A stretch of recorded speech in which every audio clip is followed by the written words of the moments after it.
I've always believed that the worst betrayals happen during the holidays. There's something about the forced cheer, the fake smiles, and the obligatory family gatherings that brings out people's true nature. Standing in Marina's cramped kitchen on Christmas Eve, pretending to help with the dishes while my wife Sabrina whispered secrets in the next room, I discovered just how right I was. Before we dive deeper into this story, I have one small request. Please subscribe, drop a like, comment, and hit that hype button to boost this channel so more people can discover these incredible Reddit stories. Nothing says holiday cheer like pretending not to notice your wife's phone glued to her hand, I muttered under my breath, scrubbing the same plate for the third time. Sabrina had been acting strange for weeks. Secretive phone calls, sudden work emergencies, and an unusual interest in spending time with her sister Marina. Through the thin wall separating the kitchen from the living room, I could hear Sabrina's voice, lower than usual but still audible. Marina's kids were upstairs, and her parents had stepped outside for air. The perfect moment for secrets. "Marina, I need to tell you something," Sabrina whispered urgently. "I'm pregnant." I froze, the plate slipping from my hands back into the soapy water. We'd been trying for years. This should have been the best news of my life. "Oh my God, Sabrina. Does Elliot know?" Marina's voice carried a mixture of excitement and concern. "No, and he can't know. Not yet." Sabrina's voice dropped even lower. "It's not his baby, Marina. It's Damian's." The world tilted. Damian Kessler, her colleague at the fashion consulting firm, the guy she'd been collaborating with on late-night projects. My hands gripped the edge of the sink until my knuckles went white. "Sabrina, what are you saying?" Marina sounded shocked. "I've been seeing Damian for months. We're in love, Marina. Real love. Not like this lifeless marriage I'm stuck in with Elliot." Sabrina's voice carried a coldness I'd never heard before. "Damian and I want to be together, but first I need to get as much money as possible from the divorce. Elliot makes good money as a corporate attorney, and with the right strategy I can walk away with half of everything plus alimony." I fumbled for my phone, my hands shaking as I opened the voice recorder app. This was evidence. Legal, admissible evidence. "But the baby," Marina started. "The baby gives me leverage," Sabrina interrupted. "I'll tell Elliot it's his, get him emotionally invested, then spring the divorce papers. By the time he figures out the truth, it'll be too late. Damian and I will be married, living in his penthouse, and I'll have enough of Elliot's money to never work again." "Sabrina, this is horrible. Elliot's a good man. He doesn't deserve this." "Good men finish last, Marina. Elliot's boring, predictable, and naive. He still believes in fairy tale marriages and true love. It's pathetic, really. Damian has ambition, drive, success. He's everything Elliot isn't." I stopped recording, my finger trembling over the phone screen. 22 years of marriage, reduced to a calculated financial transaction. All those nights I'd worked late to provide for our future, all the times I'd comforted her through her career struggles, all the romantic gestures and anniversary celebrations, it had all been a lie. The sound of footsteps approaching the kitchen snapped me back to reality. I quickly pocketed my phone and resumed washing dishes, forcing my face into a neutral expression. "Elliot, honey, are you almost done in here?" Sabrina appeared in the doorway, her smile bright and fake. "Dad wants to make a toast before dessert." I turned to face her, studying the woman I thought I knew. She looked the same, shoulder-length auburn hair, green eyes, the designer dress I'd bought her for Christmas, but now I could see the calculation behind her smile, the performance in every gesture. "Just finishing up," I managed, my voice surprisingly steady. "You know how I like to help." "That's my sweet, helpful husband," she said, moving closer to kiss my cheek. Her lips felt like ice against my skin. "What would I do without you?" "I guess we'll never have to find out," I replied, the double meaning lost on her. We walked back to the living room where Marina's family had gathered around the Christmas tree. The warm lighting and festive decorations felt surreal, like a movie set for a life that no longer existed. Sabrina's father, Carl, raised his wine glass with the pompous authority he'd perfected during his years as a bank president. "To family," he declared, his voice booming across the small room, "to the bonds that hold us together through thick and thin, and to the honesty that makes those bonds unbreakable." "To family and honesty," Sabrina echoed, raising her glass with theatrical enthusiasm. I lifted my own glass, meeting her eyes across the rim. "Cheers to honesty, sweetheart," I said quietly. "May we all get exactly what we deserve." Something flickered in her expression, a momentary uncertainty, but it passed quickly. She had no idea that her carefully constructed world was about to collapse. As we clinked glasses and the family chatted about holiday plans, I began formulating my own strategy. Sabrina wanted to play games? Fine. But she'd forgotten one crucial detail about her boring, predictable husband. I'd spent 15 years as a corporate attorney, specializing in hostile takeovers and complex litigation. I knew how to dismantle someone's life with surgical precision, and I'd learned from the best. The game was on, and Sabrina had no idea she was already losing. The next 3 days were the longest performance of my life. I maintained the facade of the devoted husband while quietly gathering intelligence on my wife's betrayal. Every smile I forced, every "I love you" I pretended to mean, every gentle touch I endured, it all felt like swallowing broken glass. Sabrina, meanwhile, seemed energized by her secret. She hummed while making breakfast, chatted cheerfully about New Year's plans, and even suggested we start looking at houses in better neighborhoods. "For our future family," she said with a wink that made my stomach turn. On December 27th, I called in sick to work and followed her. Not in some dramatic car chase. That only happens in movies. Instead, I used the Find My Phone feature we'd set up years ago for safety. Technology made betrayal so much easier to document these days.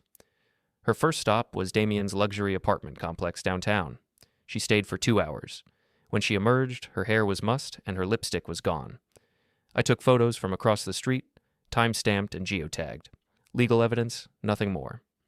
That afternoon, I met my best friend Rick at our usual coffee shop. Rick Vance had been a police detective for 20 years before starting his own private investigation business. If anyone could help me navigate this mess legally and strategically, it was him. "You look like hell, Elliot," Rick said as I slumped into the booth across from him. "What's going on?" I told him everything, playing the recording from Christmas Eve. Rick's expression grew darker with each word. "Jesus Christ, Elliot. I'm sorry, man, that's brutal." He leaned back, processing the information. "But you're handling this smart. Evidence first, emotions later. What do you need from me?" "Legal advice. What can I do with what I have?" "The recording's good. New York's a one-party consent state, so it's admissible. The photos establish a pattern, but if you want to really protect yourself financially, you need more. Financial records, communication evidence, proof of the affair's timeline." "How do I get that without breaking any laws?" Rick smiled grimly. "Leave that to me. I know people who specialize in digital forensics.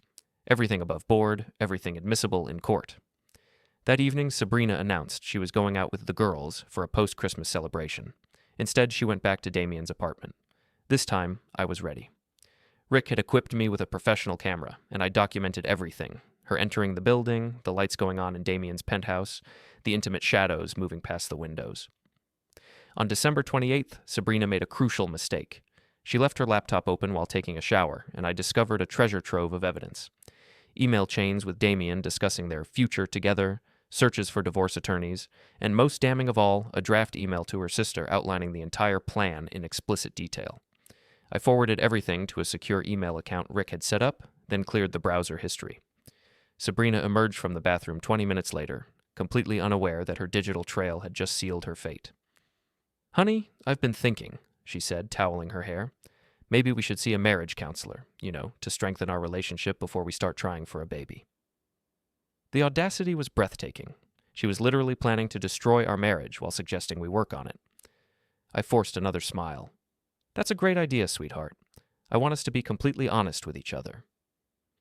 "Honesty is so important in a marriage," she agreed, meeting my eyes in the bathroom mirror.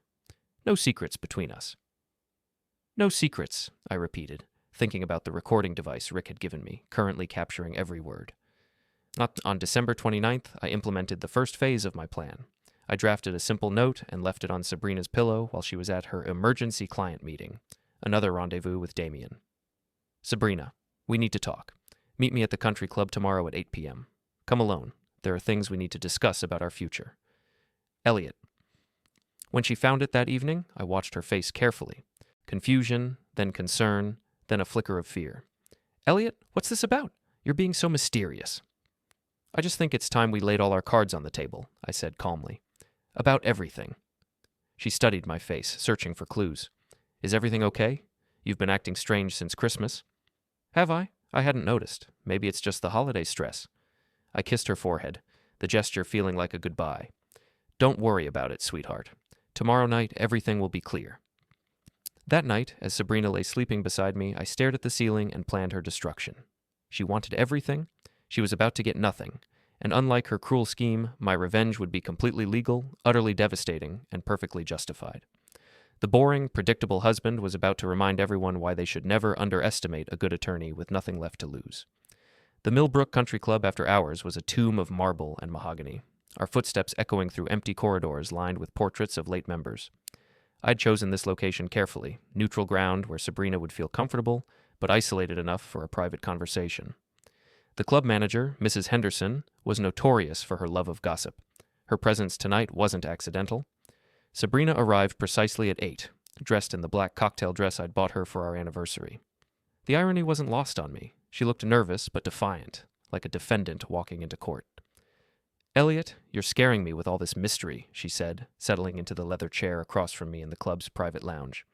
"What's so important that we couldn't discuss it at home?"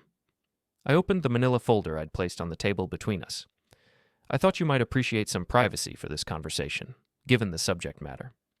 Her eyes darted to the folder. "What subject matter?" "Your pregnancy," I said quietly. "Congratulations, by the way. I'm sure Damian is thrilled." The color drained from her face so quickly I thought she might faint. Her mouth opened and closed soundlessly, like a fish gasping for air. "I don't know what you're talking about," she finally managed. I slid the first document across the table, a transcript of her Christmas Eve conversation with Marina. "This is from 3 days ago. Would you like me to read it aloud, or would you prefer to review it silently?" Sabrina's hands shook as she picked up the paper. I watched her read her own words, watched the reality of her situation sink in. When she finished, she looked up with tears in her eyes. "Elliot, I can explain." "Please don't." I held up my hand. "We're past explanations. We're into consequences now."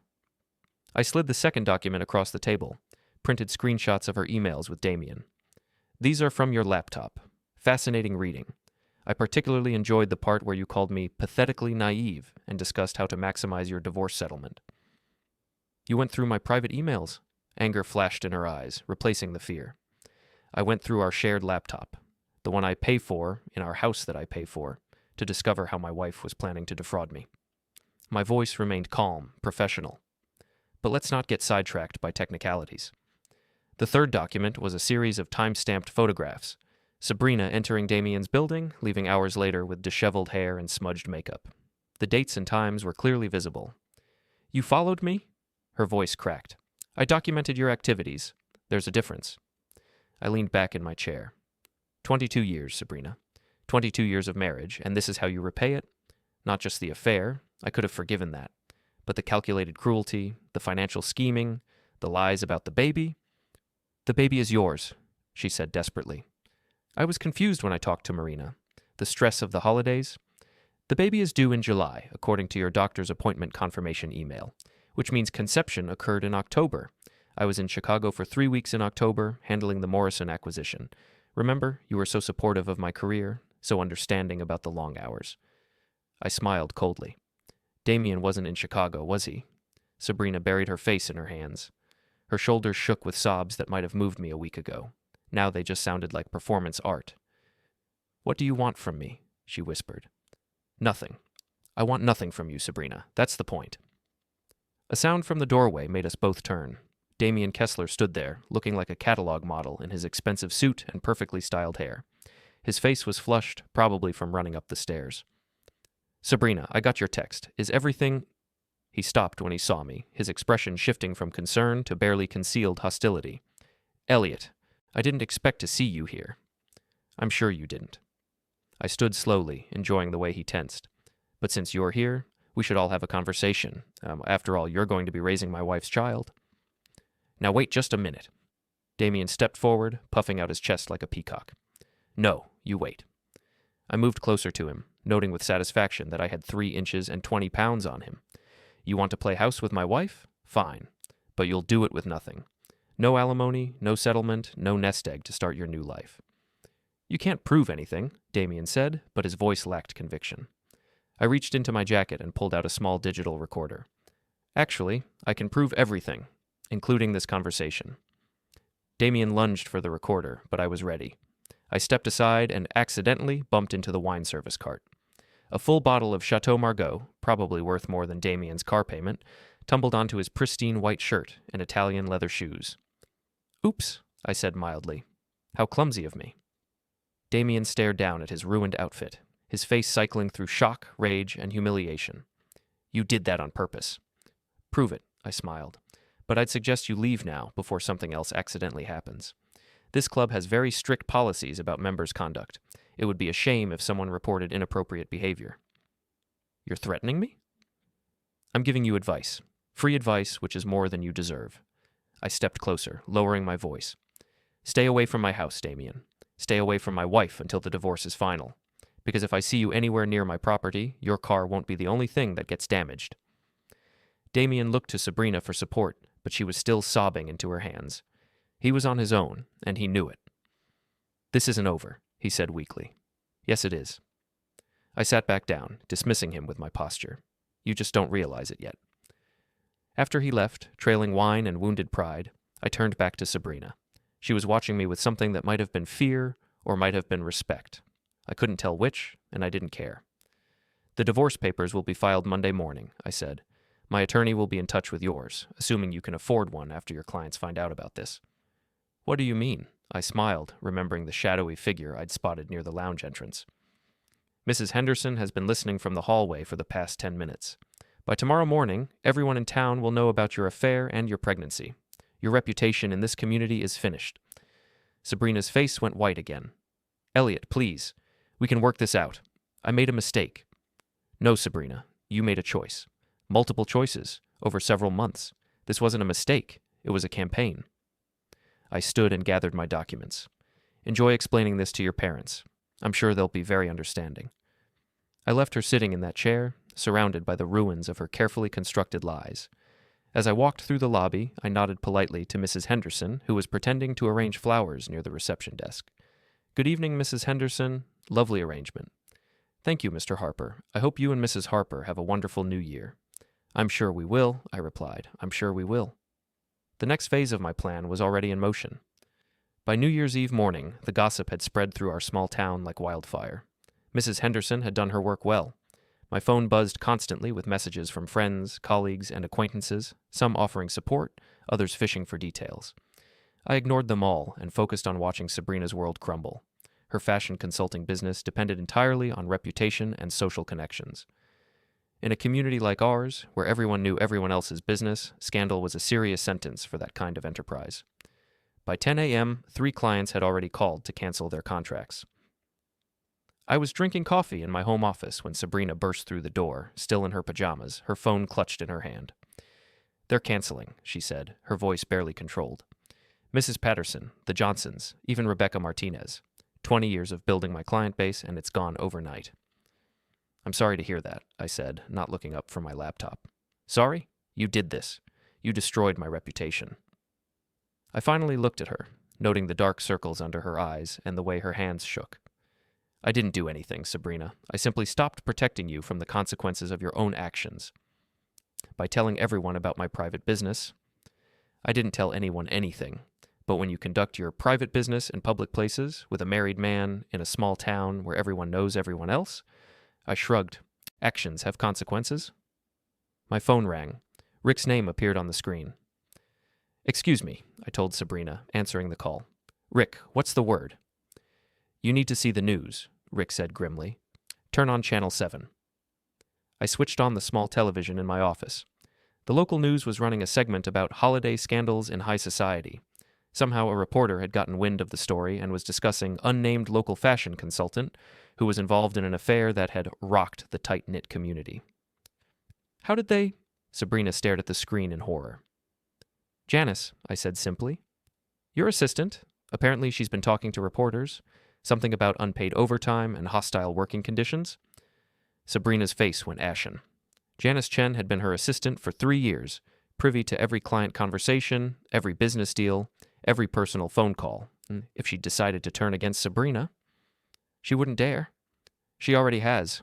Rick's been monitoring the situation. Janice has copies of your emails, client lists, financial records. She's claiming you've been running your business unethically, using client information for personal gain. That's not true. Isn't it? What about the Morrison contract?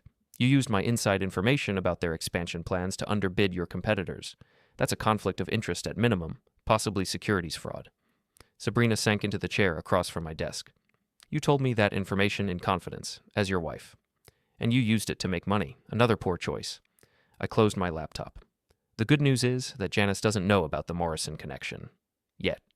But if this story gets bigger, if reporters start digging deeper, what do you want from me, Elliot? I want you to pack your things and leave. Today. Go stay with Marina or your parents or Damian. I don't care where, but I want you out of my house. This is my house, too. Actually, it's not. The deed is in my name only. I bought it before we married, and we never added you to the title. I pulled out another document from my desk drawer. I've had the locks changed. Your personal belongings will be packed and delivered to wherever you're staying. Sabrina stared at the eviction notice in disbelief. You can't do this. I can, and I am. You have until 6 p.m. to collect your essentials. After that, you're trespassing. She stood abruptly, knocking over the chair. Fine. But this isn't over, Elliot. I'll fight you in court. I'll take everything you have. With what money? Your business is finished, your reputation is destroyed, and Damian... I smiled coldly. Well, let's just say Damian is having his own problems. What do you mean? Check the news again tonight. I think you'll find it illuminating. After she left to pack, I called Rick back.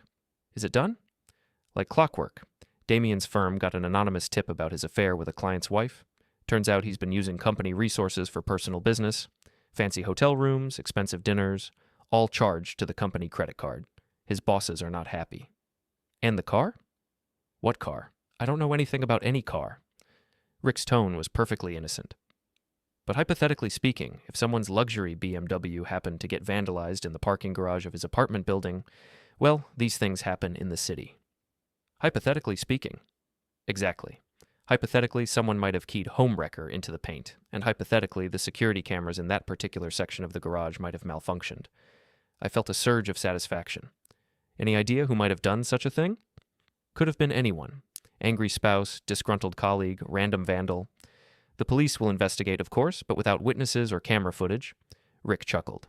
Damian's having a very bad day. That evening, I watched from my living room window as Sabrina loaded her car with suitcases and boxes. She moved like a woman in shock, mechanically transferring her life from my house to her vehicle. When she finished, she stood in the driveway for a long moment, staring at the house we'd shared for over a decade. I almost felt sorry for her. Almost. My phone buzzed with a text from an unknown number. This isn't over. You'll pay for what you've done. S. I deleted the message and poured myself a scotch. Tomorrow would bring new challenges, but tonight I was content to sit in my quiet house and plan the next phase of Sabrina's destruction. The game was far from over. The New Year's Eve gala at the Millbrook Country Club was the social event of the season. Everyone who mattered in our small town would be there, dressed in their finest, ready to celebrate and gossip in equal measure. It was the perfect venue for the final act of my revenge. I arrived alone, wearing my best tuxedo and a confident smile. The whispers followed me through the crowd, sympathetic looks from the wives, respectful nods from the husbands. I was playing the role of the dignified wronged party, and playing it well. Elliot, Margaret Patterson approached with her husband in tow. How are you holding up, dear? We heard about everything. I'm managing, Margaret. Thank you for asking. I accepted her air kiss graciously. These things happen. The important thing is moving forward with dignity. Such a terrible shock, her husband added. We had no idea Sabrina was capable of, such behavior. Neither did I, Robert. 22 years of marriage, and I thought I knew her. I shook my head sadly. But people change, I suppose. Or maybe they just reveal who they really were all along. As the evening progressed, I worked the room like a politician, accepting condolences and support while carefully planting seeds for what was to come. Rick was there too, dressed in an ill-fitting rental tux, monitoring the crowd and keeping watch for Sabrina and Damian. At 10:30, they arrived. Sabrina wore a red dress I'd never seen before, probably bought with money she didn't have to make a statement she couldn't afford. She looked defiant but nervous, scanning the crowd for friendly faces and finding few.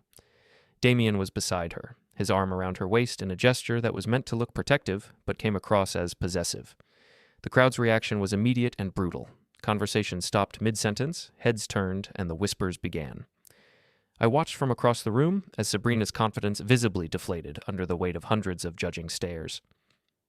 Showtime, Rick murmured beside me. I nodded and made my way to the club manager's office, where I'd hidden my laptop earlier in the evening. Everything was ready, the video files, the audio recordings, the presentation that would destroy what remained of Sabrina's reputation. 20 minutes later, the club's AV system crackled to life. The large screens around the ballroom, normally used for announcements and slideshows, flickered and displayed a simple title, The Truth About Trust. The crowd turned their attention to the screens as my voice filled the room through the sound system.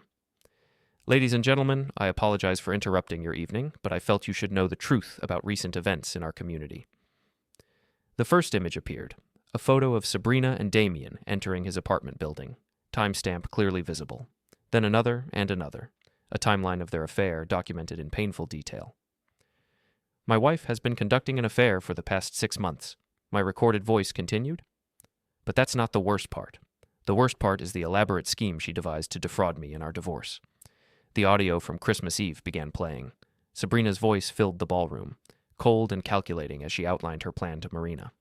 The crowd listened in stunned silence as she described her husband as pathetically naive and detailed how she planned to use her pregnancy as leverage. I watched Sabrina's face as her own words condemned her. She stood frozen in the middle of the dance floor, Damian's arms still around her, both of them trapped in the spotlight of public humiliation. But I wasn't finished. "There's more," my voice announced. "My wife and her lover didn't just plan to defraud me, they planned to destroy me." The final recording began playing, a conversation I'd captured just 2 days ago using Rick's surveillance equipment. Sabrina and Damian, meeting in a coffee shop downtown, discussing their backup plan. "If the divorce doesn't go our way," Sabrina's voice said clearly, "we'll claim abuse, physical, emotional, whatever works. I'll get a restraining order, claim I was afraid for my life. The courts always believe the woman." "You sure about this?" Damian's voice was nervous. "Positive. I've already started documenting incidents. Fake bruises, staged photos, a diary full of lies about Elliot's supposed violence. By the time I'm done, he'll be lucky to avoid jail time, let alone keep his assets." The ballroom erupted. Gasps, exclamations of outrage, the sound of chairs scraping as people stood to get a better look at the couple who had just been exposed as fraudsters and false accusers. Sabrina broke free from Damian's grip and ran toward the exit, but the crowd blocked her path. Everywhere she turned, she met hostile stares and accusing faces. Her parents, Carl and Linda Wells, pushed through the crowd toward her, their faces masks of fury and shame. "How could you?" Linda Wells's voice cut through the noise. "How could you bring such disgrace on our family?" "Mother, please don't." Carl Wells's voice was ice. "Don't say another word. You are no longer our daughter." Damian tried to follow Sabrina toward the exit, but found his own path blocked by his boss and several colleagues from his firm. The expression on his supervisor's face made it clear that his career was over. I stepped out from behind the AV booth and walked calmly through the crowd. People parted before me, offering words of support and sympathy. When I reached Sabrina, she was cornered near the coat check, tears streaming down her face. "You destroyed me," she whispered. "You destroyed everything." "No," I said quietly, so only she could hear.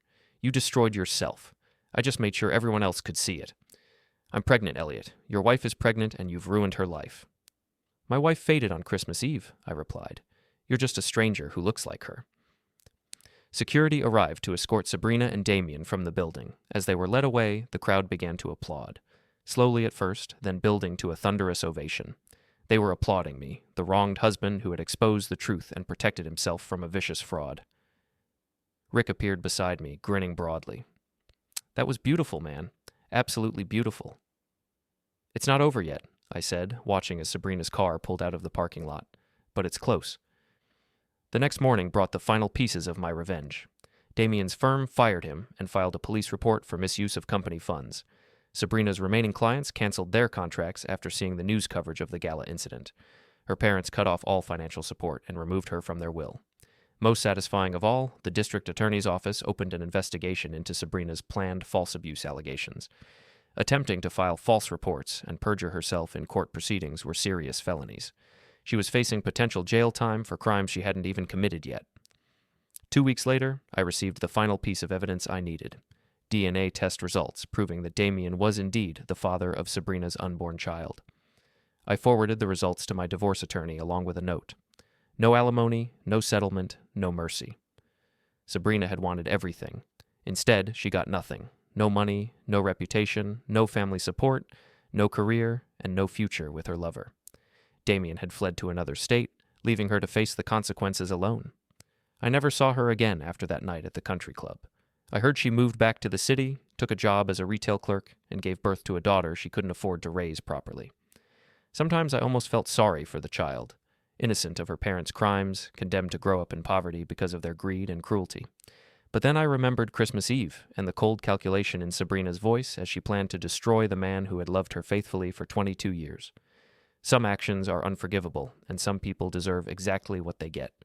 I kept the house, the savings, the investments, and most importantly, my self-respect. Sabrina got a lesson in consequences that she'd remember for the rest of her life. Justice, it turned out, tasted better than revenge.